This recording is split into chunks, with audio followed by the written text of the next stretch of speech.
studio. Rodrigue, bonjour. Bonjour, René Soublo. Beaucoup le prévoyaient et ça ne manque pas depuis sa mise en application. La cohabitation entre SE et maire provoque des intercelles dans certaines communes.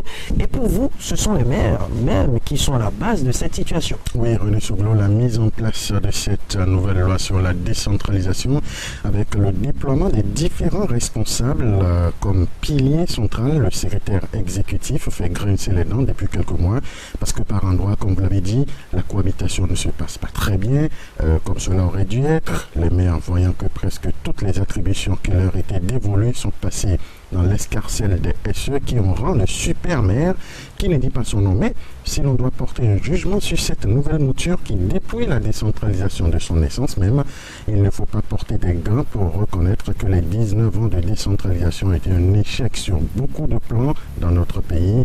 Échec parce que les résultats ne sont pas au bout de cette expérience. Ce qu'on attendait, on ne l'a pas eu. Et les populations des différentes communes de notre pays continuent de souffrir le martyre dans certains secteurs qui devraient être normalement réglés par les maires qui se sont succédés à la tête de nos communes. Il n'y a qu'à écouter les grands et chaque matin sur les différentes radios pour se rendre compte des problèmes quotidiens que nous rencontrons. Les grands coupables dans cette gestion, ceux qui ont le plus de tort à se reprocher, ce sont les différents maires qui se sont succédés à la tête de nos communes. Incapables ont-ils été de ne pouvoir satisfaire à certains besoins élémentaires de leurs concitoyens alors qu'ils ont eu en partie ce qu'il faut pour faire du bon travail. Malheureusement pour la plupart, la gestion n'a pas été ce que cela devait être, surtout au niveau financier et domanial où les scandales sont légion, les passations de marché dans des conditions un peu bizarres. Bref, aucun maire ne peut se lever, se frapper la poitrine avec la main et nous dire qu'il a eu à gérer sa commune en pensant d'abord aux intérêts de ses administrés. Ce désordre a tout fait de convaincre le chef de l'État qu'il fallait mettre fin à cette pagaille et je suis totalement d'avis avec lui. N'allons pas chercher loin.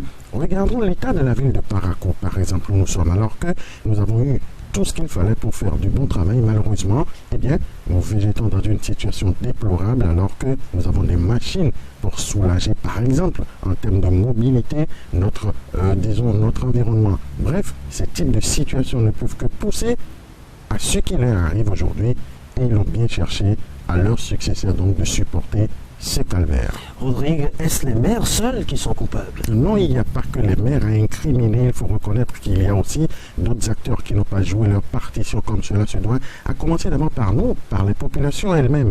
Combien sont-ils ces citoyens à payer leurs impôts alors qu'ils sont les premiers à prendre place sur les radios pour réclamer des voies, pour réclamer des lampadaires dans leur quartier, de l'eau, de la sécurité, j'en passe. Tout cela a un coût. Et la décentralisation suppose que nous prenions en main au niveau local pour régler nos problèmes. Et il faudrait que tout le monde joue la règle du jeu, ce qui n'est pas le cas. Même avec l'actuelle équipe dirigeante des mairies, ce sont les mêmes problèmes qui se posent, c'est-à-dire avec la SE, ce sont les mêmes problèmes qui se posent. La mobilisation des ressources, et c'est là le challenge des SE et des financiers mis en place. De l'autre côté aussi, il n'y a que l'État qui a sa part de responsabilité. Le transfert de compétences n'a pas eu lieu dans tous les secteurs. Et il est indéniable que les communes ne peuvent pas régler de façon sérieuse seuls certains problèmes. Il fallait une assistance technique et financière de l'État. C'est vrai aussi que lorsque cette assistance est mise en disposition, les fonds n'arrivent pas toujours à destination avec des passations de marché douteuses. Bref, quand vous mettez bout à bout tous ces dysfonctionnements avec des acteurs peu scrupuleux du bien public et des ressources financières publiques au niveau des mairies, nous ne pouvons obtenir que ce résultat qui saute à l'œil.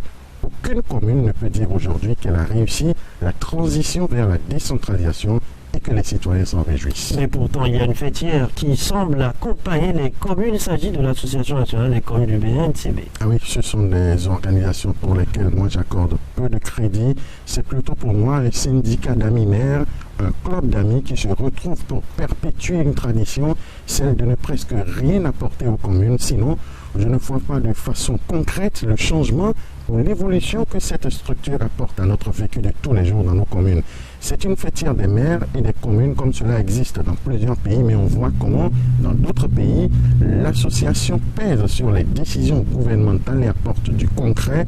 J'attends de voir, moi, plus de dynamisme de leur côté parce qu'au final, c'est une caisse de résonance des différents régimes qui se sont succédés à la tête de notre pays. Les présidents successifs de l'ANCB n'ont jamais été capables de hausser le ton pour dénoncer la non-mise à disposition, par exemple, de fonds qui reviennent aux communes.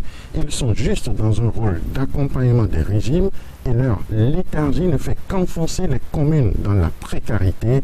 Avez-vous entendu une seule fois une récrimination lorsque la décision a été prise de changer la loi sur la décentralisation? Non, il n'y en a pas eu.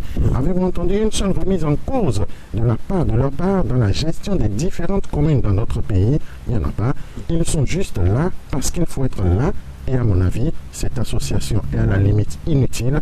Sans elle, Patrice Talon peut bien coordonner les actions des communes à travers le ministère de la décentralisation. C'était l'édito politique, vous l'avez compris, mesdames et messieurs, ce qui se cache derrière ce terme développé, friction entre SE et maires dans nos communes. Les maires ne peuvent que s'en prendre à eux-mêmes.